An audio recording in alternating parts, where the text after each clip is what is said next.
Oi, pessoal, boa tarde. Hello, everyone. Sejam todos bem-vindos a mais um webinar do EducationUSA, a organização vinculada ao Departamento de Estado dos Estados Unidos, a sua fonte oficial sobre estudos nos Estados Unidos.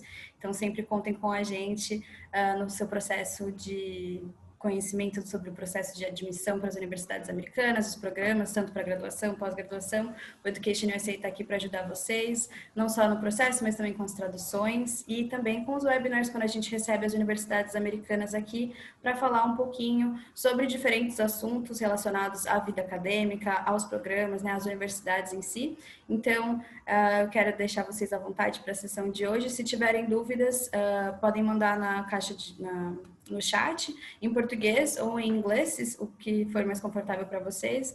Hoje a gente tem não só eu falando português, mas também o Marc, que é um aluno brasileiro, que vai contar um pouquinho dele sobre a experiência dele lá na universidade também. E vocês sabem que vocês podem contar com a gente no nosso site, no educationusa.org.br, você encontra mais informações. E esse vídeo também vai ser disponibilizado depois no nosso YouTube, onde estão todas as apresentações do Education USA, então confiram tudo lá depois também. So Eric, thank you once again for hosting this session with us, and the floor is yours.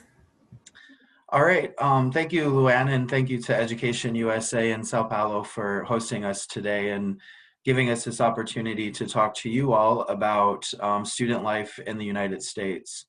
So as Luann mentioned, my name is Eric Leise, and I'm the Director of International Admissions here at South Dakota State University. And I'm joined today by my colleague, Derek Schmidt, who serves as an international student advisor, also here at South Dakota State University.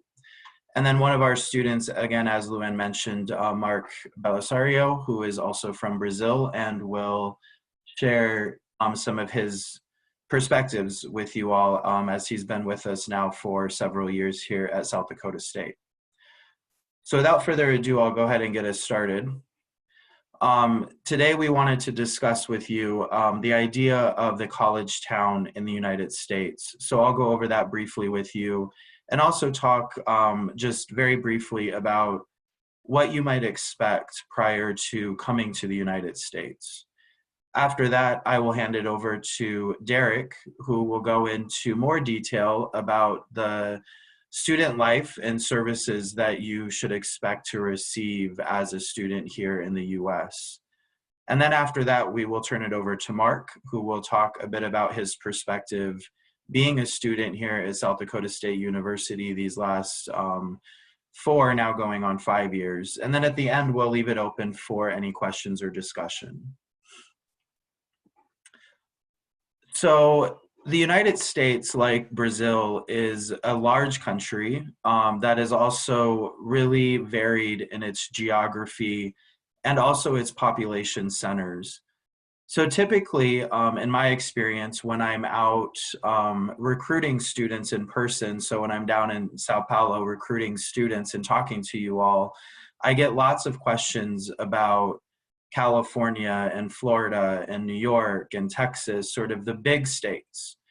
But the idea of the college town, I think, helps put into perspective the size of the United States as well as the number of options that you have as a student in coming to the United States when you're thinking about coming to university here. So the United States has over 3,000 or just about 3,000 four-year universities. So that's universities that would be granting bachelor's degrees, master's degrees, and then in many cases also PhD degrees.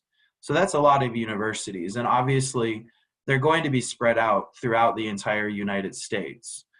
The map that I have here for you, all of those red shaded areas would be locations in the United States where there are major universities. And if you actually have a sense of geography of the United States, you'll notice many of them actually are not in the major population centers of, say, Southern California or New York or elsewhere, right? They really are dispersed throughout the country. And so the way that we think of a college town, or really it's a university town, but we call it a college town, is small towns with large universities. And so you might think of these as places where there's less than, say, 50,000 residents, with a university that might have 10, 15, 20, or 25,000 or even more students. So up to half of the population could be students who are attending the university in that small town. One of the interesting things that we notice in the United States over the past decade or so is that these college towns tend to be centers of rapid population growth, as well as increasing diversity. And so you're getting a lot of people moving into these small towns from all over the United States, and indeed from all over the world. And they're moving there because of the university. So the university really anchors that town, and it's around the university that the town culture then develops and exists. One of the great things about a college town is that they do tend to be on the safer side. So if you look at a college town compared to a major city in the United States, you typically will see much lower crime rates and just more general safety and well-being of the residents. They tend to be much more affordable. So thinking about just buying your groceries or renting an apartment or being able to park your car if you choose to buy a car and have that available to you as a student, being able to park it for free instead of having to pay a monthly parking cost if you're living in a big city. Things like that will really make them a much more affordable option for you. And then in addition to that, what a lot of people may not realize is that some of the very best universities in the United States are located in these smaller college towns. There's lots of examples. And obviously I would argue that South Dakota State University is one of those examples, but there's also bigger name schools like the University of Iowa or even Iowa State, Indiana University. A lot of these big name schools are in these smaller towns. And so I would encourage you, when you're thinking about coming to the United States for a university education, to really think outside of the typical idea of California or Florida or New York or Massachusetts or Texas, because there's really great opportunities all over the country. So as an example, I raise Brookings, South Dakota, which is where South Dakota State University is located.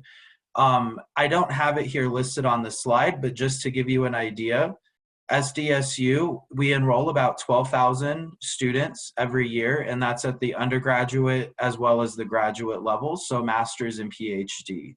So we're a medium-sized public institution located in the center of the country in the state of South Dakota.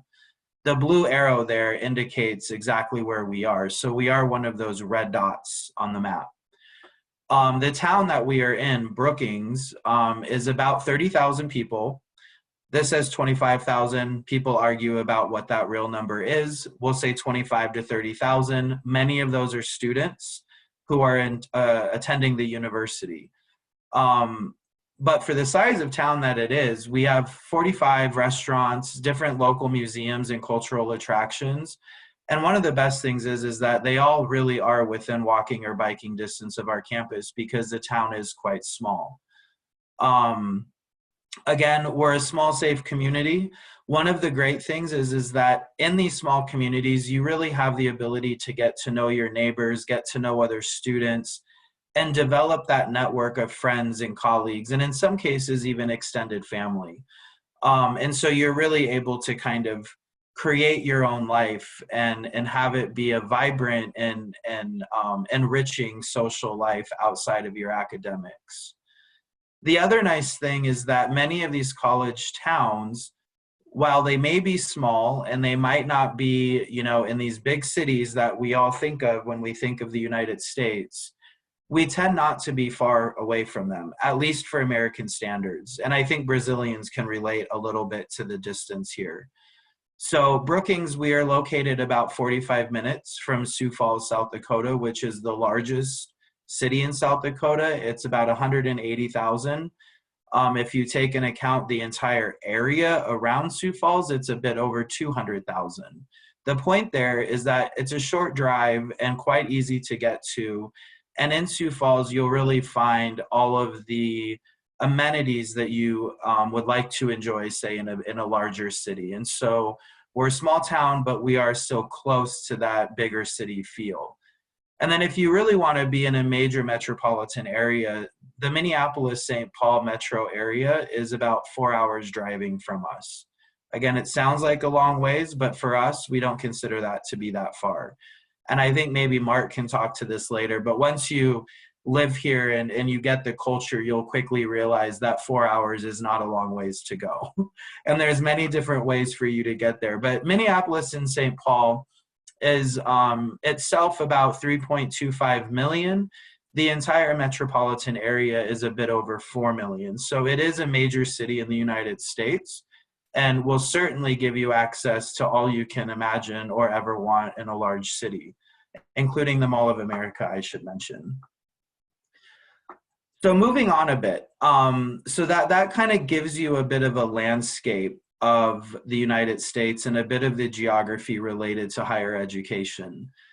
I want to move into the student life piece of this and start getting us thinking about what you might expect in terms of your path to coming to the United States.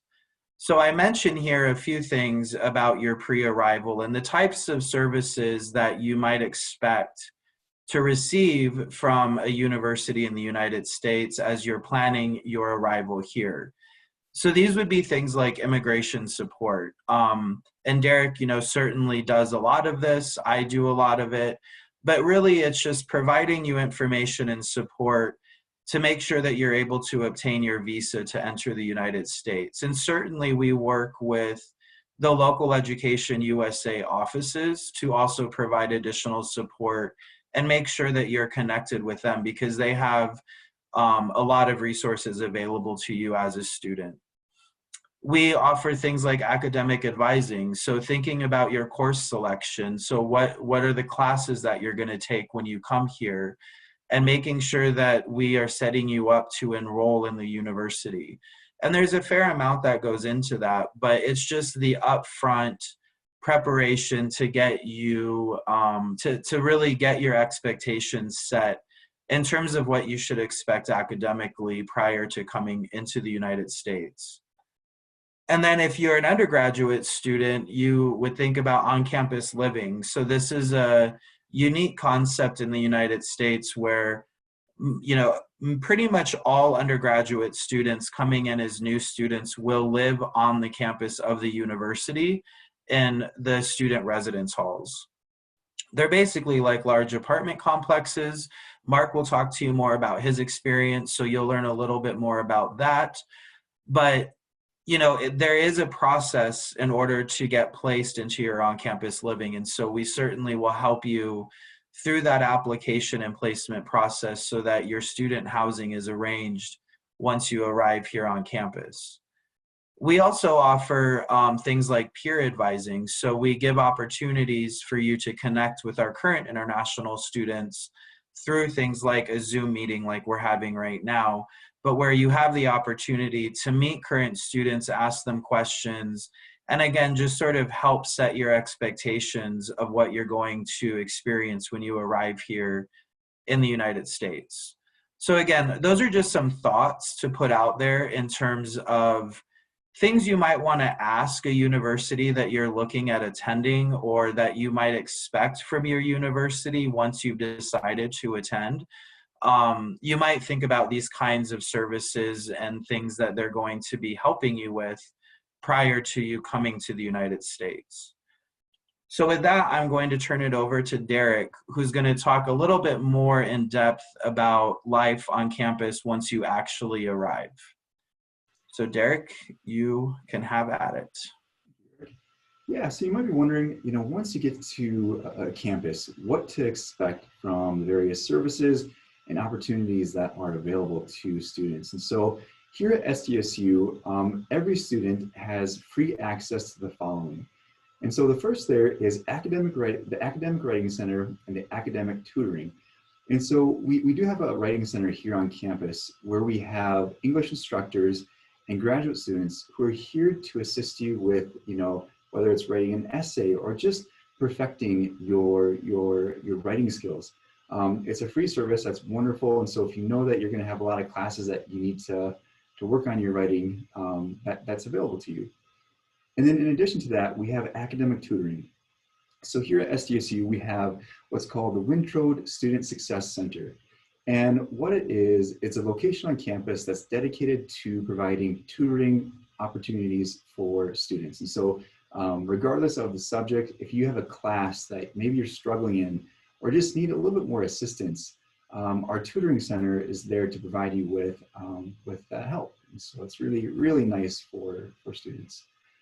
We also have intramural sports. So if you love playing sports and would just like to continue an active lifestyle, there are a lot of different clubs, whether it's soccer, flag football, basketball, volleyball, dodgeball. There are so many different sports that you can get involved with other students, which is kind of fun. They'll have tournaments on campus, and like I said, it's just a great way to get active. There are also over 220 student organizations and clubs here at SDSU, and the topics are, or the different types of clubs, there's a wide range of them. So everything from like a chess club to a major specific club, those opportunities are there. And what's great is it gives you that opportunity to not only meet other students, but to make friends and to dive into an area of interest that you're passionate about. So for me, what I do is I actually oversee one of these student organizations, which is called the International Relations Council. And what it is a student group that brings together all of our international students, even US students get involved, and they put on various events and programs that are designed to help celebrate, the different cultures and countries that are represented by our international students. And so we'll show you a video in a later slide that talks about or shows you one of these events. And so again, it's just a fun opportunity to meet other students, make friends, and really start to feel connected to the campus community. There's also an amazing wellness center. The wellness center here on campus, it has everything from a rock climbing wall to courts that you can play basketball or whatever it might be. There's a swimming pool, and of course, gym equipment. And so if again, you want to live a healthy lifestyle, our wellness center here is incredible. So there's also free campus Wi-Fi. So no matter where you're at, if you're on campus, you have access to free Wi-Fi, which is wonderful if you're working on an assignment or just even casually looking at Netflix. You have the ability to have access to Wi-Fi. Students also have free access to NCAA Division I athletic events. So our football games, our basketball games, our volleyball games, whatever it might be, if you're a student, you automatically get free access and entry into those games. There are also many free or discounted student activities and events. So you'll see a lot of programs that are offered on campus. It might just be a fun event, it might be a movie night, something like that, where again, if you're a student, you do get that typically free access or a discounted rate. Now, a big part of being a student, especially if it's your first year, is housing and figuring out, okay, where am I going to live? What am I going to do, once I'm on campus? And so we have an office here, the Housing and Residential Life Office, that helps students find a home here on campus that's right for them. And so at SDSU, we have 15 residence halls, which provide many different living options. And so there are options for single or shared rooms, apartment style for upperclassmen, ensuite or shared bathroom. So it's like two rooms that are, connected with a shared bathroom.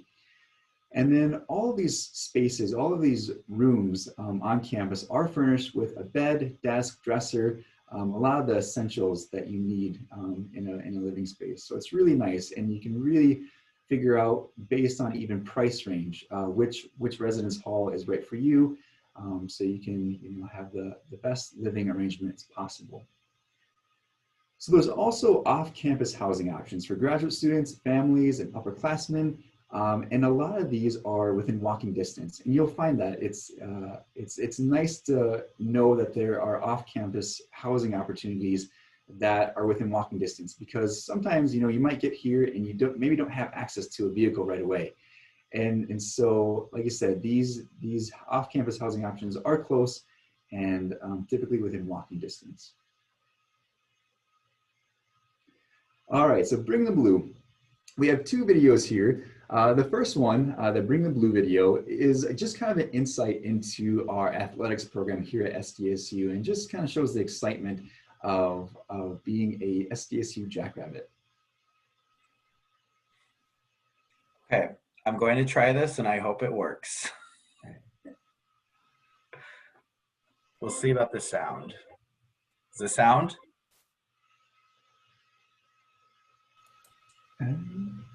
Yeah, kind of. We have the sound playing? I don't hear the sound. Okay. I don't think so. Hold on.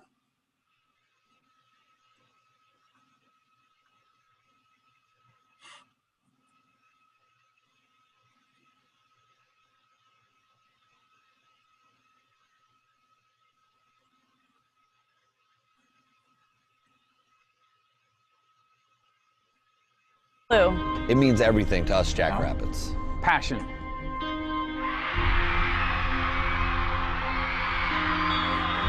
Family. Community. Excitement.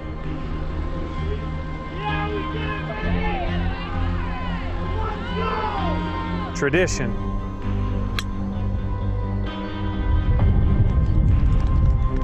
Pride.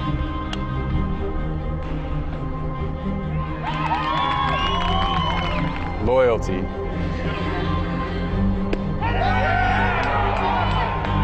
Intensity.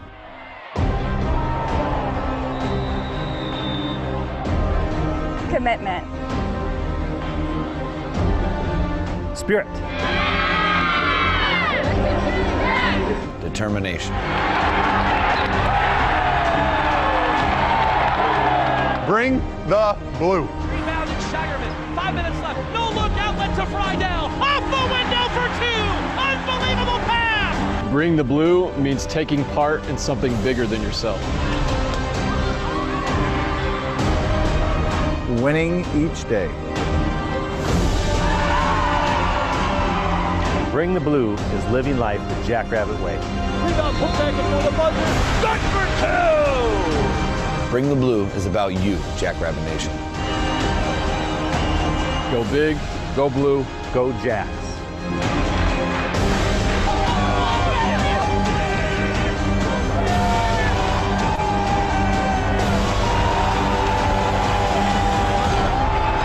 Bring the blue. It makes a difference.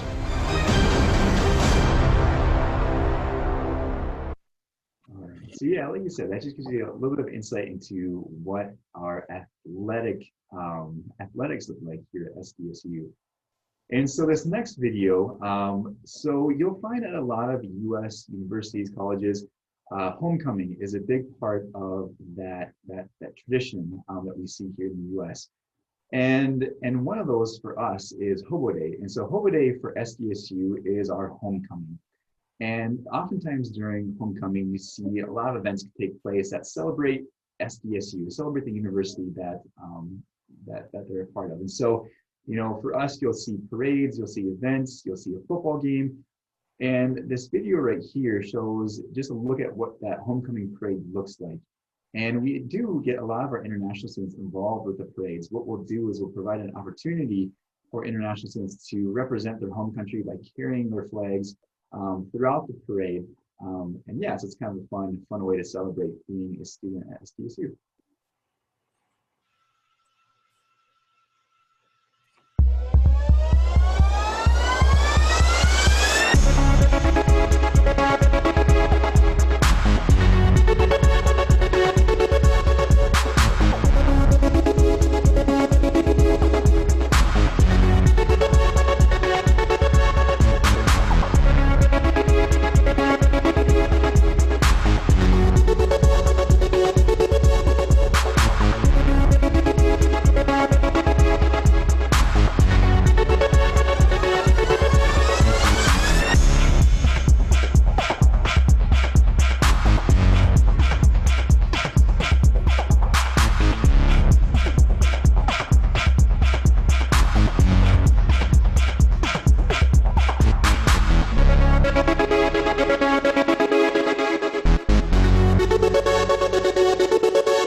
Sorry.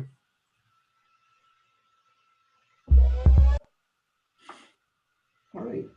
So for a lot of students, you know, the reason you go to a college or university is to eventually find a career. And so while you're a student, you'll oftentimes find within the campus community opportunities for career development. And that's the same at SDSU, is we provide our students with a lot of opportunities to prepare themselves for life after graduation. And so part of that is career fairs. And what we do is the university will partner with, you know, local businesses and businesses throughout the United States that come to campus and meet with students. And so depending on the career fair, it might be an engineering career fair, it might be just a general career fair that helps connect any student who's interested with employers. And so it gives you an opportunity to bring your resume, meet some potential employers, and even submit a resume to maybe get a job later after graduation. So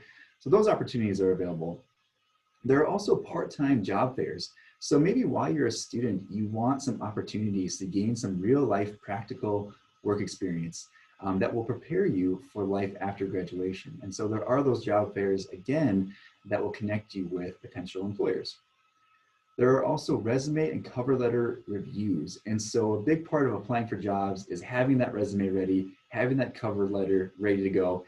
And so we have professionals on campus who will help review both documents and make sure that before you're handing that document to an employer, it looks good. And so, yeah. There's also interview preparation. So again, you'll sit down with a professional who ask you questions that are very typical of an interview. And so, you know, during that time, it gives you that practice of, okay, what would I say if I were asked this question? And so it gives you that experience, but also gives you the opportunity to talk with someone after that interview and say, okay, what did I do right? What could I improve on? Just to make you a better interviewee, I should say. But there's also internship information that's provided. And then also there's a university job search platform. For us, it's called Handshake. And what it is, it's a platform that we have on our website that connects students with potential employment opportunities, whether it's on campus or off campus. It makes it really easy to navigate and find potential jobs. Now, one thing that's very specific to international students is CPT and OPT, and you'll hear this quite a bit once you get to a US school, whether it's college, university. And so CPT is curricular practical training. And so what it is it's work authorization that allows you to work off campus while you're a student by applying a course that you're taking, whether it's an internship credit, to an actual work experience. And so again, these opportunities give you that practical work experience that's related to your major. And yeah, it gives you gives you a little bit of a head start before you graduate. The other opportunity is optional practical training, or OPT. And so I would say a significant number of our SDSU graduates do participate in OPT. And this is again supported by our advisors. And so what we're going to help you do is we're going to provide you with the resources to actually apply for OPT. And so with OPT, it gives you, any international student, the opportunity to work at least 1 year after graduation. And if you find yourself in a STEM-related field, so science, technology, engineering, mathematics, you even have the opportunity to work an additional 2 years after your initial OPT. Again, it gives you that time to work in a job that's directly related to your major after graduation. All right, and here's where I come in. So international student support, our office, and again, you'll see this at a lot of colleges and universities, we have what's called the Office of International Affairs. That's where we work. And what we do and what our mission is to help support students in whatever way possible and help create a home away from home. And we do that by the following. So we provide pre-arrival advising and assistance. So before you even step foot into the United States, we are here to answer your questions and make sure that you feel prepared to leave home, because it is a big step and we want to make sure that you feel supported. Once you do arrive in the United States, we provide free airport pickup upon arrival. So as soon as you arrive at the airport, there is someone from our office or a representative from our office who is there to welcome you, help you find your luggage, and give you a ride to campus or wherever you might be living. We also have a comprehensive new student orientation. And so that provides international students the opportunity to meet our staff, meet our office, meet some other students, but also get the knowledge that's necessary for you to be successful in those first few days of class and even throughout the duration of your studies at SDSU. And so again, another good opportunity to feel prepared.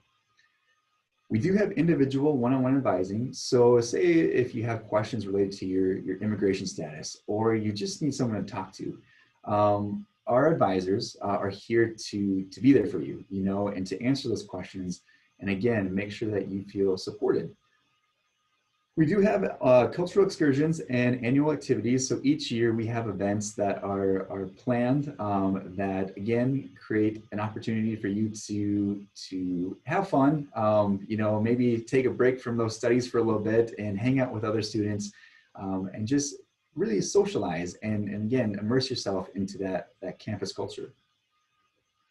But yeah, and then of course support with maintaining your F1 status. That's like the most important thing as an international student, is maintaining your status. And so we provide those resources necessary to help you out and make sure that from the moment you get here to the moment you graduate, you are maintaining your status, and yeah, keeping opportunities open for you post-graduation.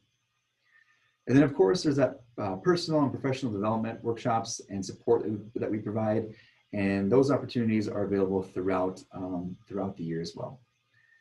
So, I talked about the International Relations Council, that student group, and the events that they host. So one of our big events that we host every year is called International Night. And International Night is an opportunity for all of our international students to, share aspects of their culture and their country, whether it's through food, music, cuisine, or I said that already, but, dancing. It's really a fun celebration. And so this video gives you insight into what that looks like. And so, yeah.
That is, like I said, that was a glimpse of International Night. And like I said, for all of our international students who come to SDSU, they have the opportunity to, whether it's perform, cook, or like I said, just volunteer. It's a fun night. So but that is all I have for you guys on my end. So thank you. All right, everybody. My name is Belisario. I am an electrical engineer. This is my senior year, so my last year here at South Dakota State, as an undergrad at least. And I really want to bring you guys a different perspective other than just recruiters and and then counselors and whoever is bringing you a different perspective on universities. So I would love to talk about like all the research opportunities and all the academics and whatnot, but I really think that what makes U.S. education very different from a Brazilian one are these 4 topics here that I listed. So the so-called dorm life, which is living in a residential hall. Derek talked a little bit about it. Competition teams. This is more focused for engineering and STEM, but there's also different types of competition teams in their areas. A lot of leadership opportunities and honors and fraternity for fraternals and professional organizations as well. So Eric, could you go next slide, please? So first, I'd like to talk about the dorm life, and I think that is a very impactful thing to anybody in an American university, because you get to meet a lot of people.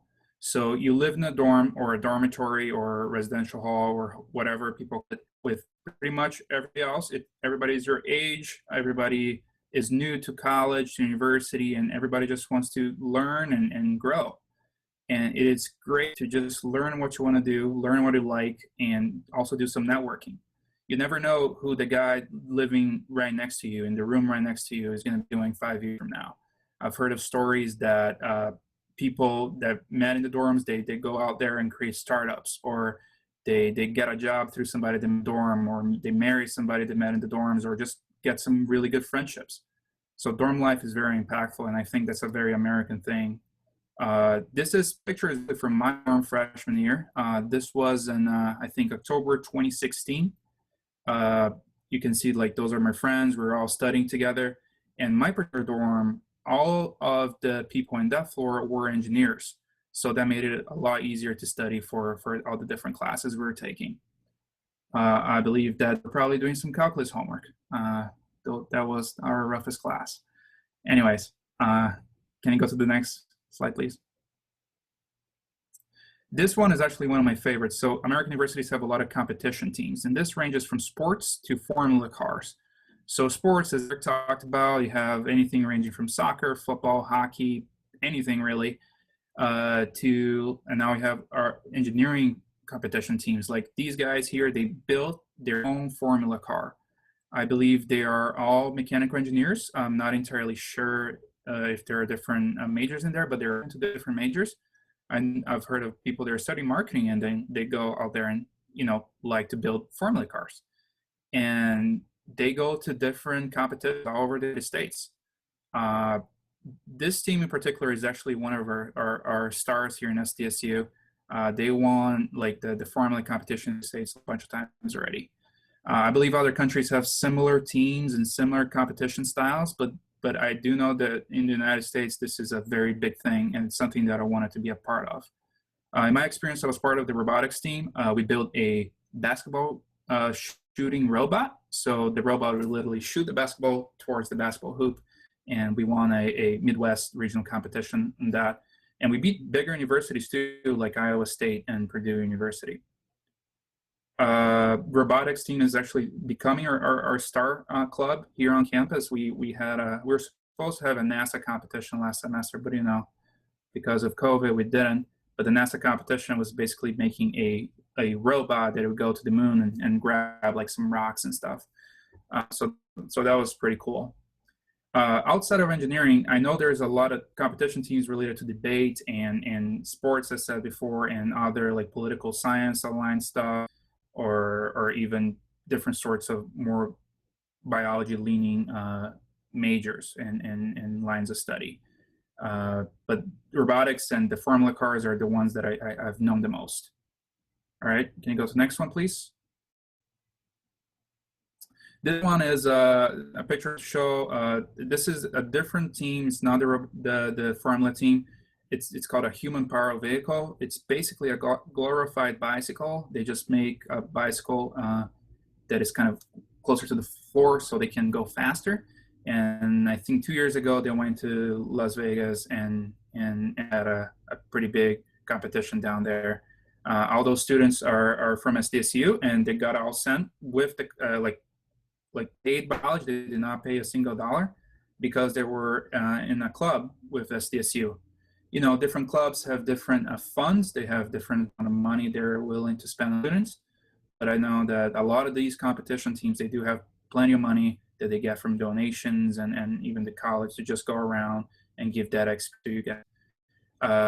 And what is the big thing about these competition teams? Well, if you're an engineer, if you're doing a competition team that is related to your major, this will give you a lot of technical expertise even before you graduate, or even your first year of college.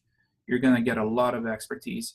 Imagine if you're building a formula car with your friends in your first year, and then you go apply on a job like an internship or something like that.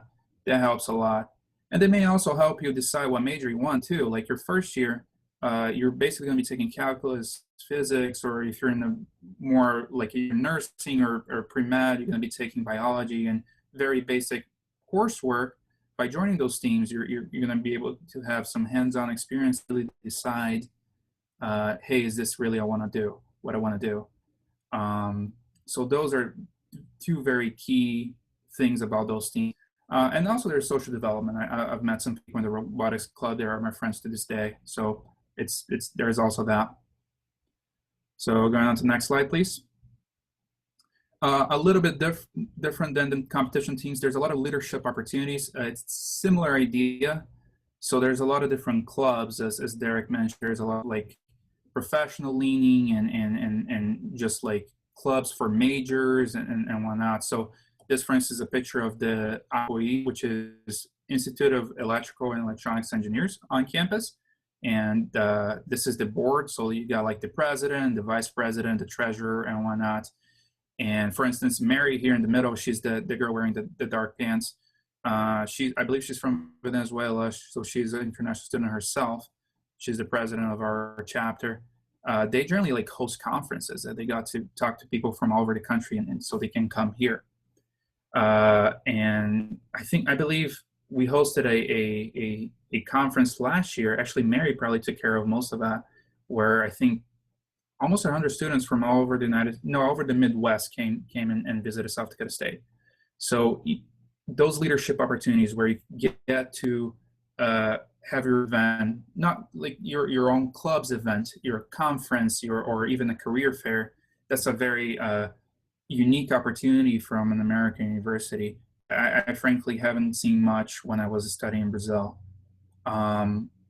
And as I said before, those clubs, they exist in various majors, not only engineering. I know nursing has a very similar club. I know like biology has their own clubs, and teaching have their own clubs, and so on and so forth. I'm more knowledgeable about engineers because I'm an engineer, but you can always find a group of people that are very interested in what you like, and there's always opportunity there to grow professionally, academically, and even socially. So next slide. So in my outline in the beginning, I did say it was honors and fraternal, and then I changed it to professional. I just wanted to point out that typo, but that's because it's all of them. So like, I think pretty much everybody has heard of fraternities and sororities, and no, it's not like the movies. I guess it's not like the movies. And those organizations, I don't want to speak for all of them, but most of them are very good for professional development. And then you have some very similar associations that are more professional, just like fraternities, or they think more about academic achievement, which are called honor societies. And all those groups, they are there for one reason, for networking. And from networking, you can generally go like to professional development and academic development also. So, and those organizations are very inclusive too. So notable mention I have is the Society of Women Engineers. They are, I believe they're worldwide, but I'm pretty sure they have a large footprint in the United States. They basically inspire girls to join engineering and STEM fields, but especially engineering. They welcome everybody. It's not only females, guys can join too. And they generally help each other out. There's scholarships involved with those professional fraternals and honors organizations, which pretty much anybody that is a part of it can enjoy. Another example is the Associations of computer machinists, I think that's the name, is for computer science. They have very frequent visits from industry panelists. So people working for IBM, people working for NCR, which, if you don't know, it's a company that makes pretty much most ATMs out there. So those money machines. And all those, they'll help, they literally like help you grow professionally, academically, and even socially. I personally have been part of some of those, and I can attest it's really made a difference in my resume, in the way I look at things, in the way I look at my major and my future career. So I'll like to point out to all of you. I believe this is my last slide. I like to point out all the clubs and all that kind of stuff that you generally don't see in non-American universities. There's a lot more into American universities that are very different than Brazilian universities in terms of academics, like how well you like the types of coursework you take in the beginning. Because I remember that a big thing about Brazilian schools is that you choose your major right in the beginning, and then you have to stick with it. Otherwise, you got to go through the whole process again. I don't know if that has changed, but back when I was going through it, that was the case. But here in the United States, it's a lot easier to just change your mind through the way, through your way of college. And if you start as a mechanical engineer and you decide, oh my gosh, I really like marketing, there you go. It's a lot more straightforward to go through that process. So yeah, that's what I wanted to bring to you guys. That's what really made my past 4 years here at State pretty different. So yeah, if you have any questions, please let me know. I'll be fine with answering questions both in English and Portuguese. So I don't know. I'm going to take it away. I don't know if I'm doing your job for you. So. Oh, thank you, Marc. Yeah, so that concludes the formal part of the presentation today. As Marc mentioned, we're available for questions. So Luann, if you have questions you want us to answer, we are here and available, and thank you again for your time, and thank you, Derek and Marc, for your presentation today, and I'll turn it back over to Luann. Thank you very much, Eric, Derek, and Marc. It was a great presentation. I have a couple of questions while people are warming up, and maybe feel free to ask your questions in Portuguese or English. I will translate if you feel more comfortable asking in Portuguese. Just as Marc was the last one to speak, I don't know if you will be the best person to answer about this, but about clubs, is there a selection process that they have to go through, that you had to go through for the robotics club, for example? Or do you just sign up and you're in? How does that work? It depends a lot. It depends how big the club is, what the club is doing. As I said, I think that different schools also have different process, but I know that generally it's, if you have interest, you're more than welcome to join. Now, robotics club, for instance, we had like the Lunar Robotics Project, which is a huge project, right? We have components involving electrical, mechanical, and computer science and everything. They will generally ask you, hey, if you like programming, why don't you join this part of the team? Or if you like electrical, why don't you join the power supply part of the team? So on and so forth. So there is that sort of allocation.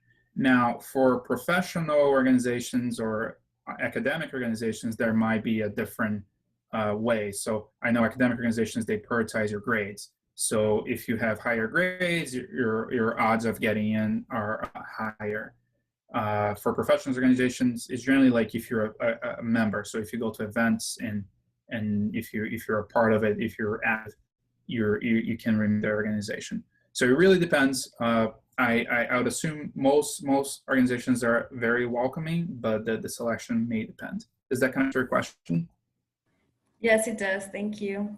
And another point that you mentioned that's very interesting, I'm going to say this in Portuguese, just people sometimes get confused about the majoring option that you mentioned. Então, as universidades americanas, elas possibilitam essa opção de você mudar de ideia quando você está fazendo uma graduação, né? Então, você pode já saber qual que é a área que você quer seguir quando você se candidata, mas você pode mudar, nos seus primeiros 2 anos, você pode mudar de ideia, né? E trocar de área. Então, às vezes, você pensa, como o Marco falou, se você pensa em fazer engenharia, depois quer mudar para marketing, você, na sua trajetória de graduação, você consegue ter disciplinas diferentes para saber se você realmente gosta daquela área e poder mudar de ideia. Então, isso é bastante interessante também que as universidades americanas oferecem. So it's the same as Marc said when he was applying to his undergraduate program. In Brazil, you had to choose your major and then you have to stick with it through the 4 years, or you have to go back, apply again, do the whole entrance exam. So it's always good to point out that American universities have that opportunity to change your mind, right? When you learn more about the markets, the subjects, and so on. So it was a good point that you mentioned, Marc.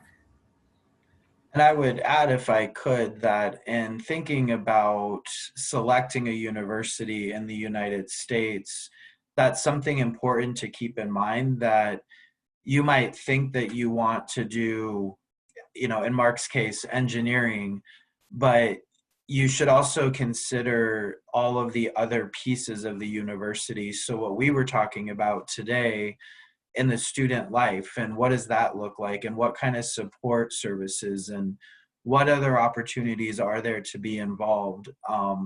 Use all of that to help make your decision, and don't focus just solely necessarily on whether they have your degree program, because it is very possible and it is very common that students, once they begin, will decide they want to switch to something completely different or even slightly different.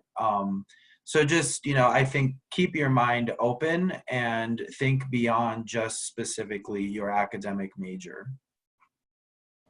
That is a great point. And while you're talking about institutions, I think when applying, especially for an undergraduate program, you're applying to the institution more than the major itself, right? So it's always important to consider all of that. And I think the presentation today showed how all of that adds up to the value of the institution, or the cost that they see, right? So a lot of people, when they see the price tag, they're not considering, there's Wi-Fi, there's the gym, there are so much opportunities and things that is offered by the institution that I can take part of, that in Brazil you would have to pay extra in the university. So I think it's always good to show how that value is structured, right?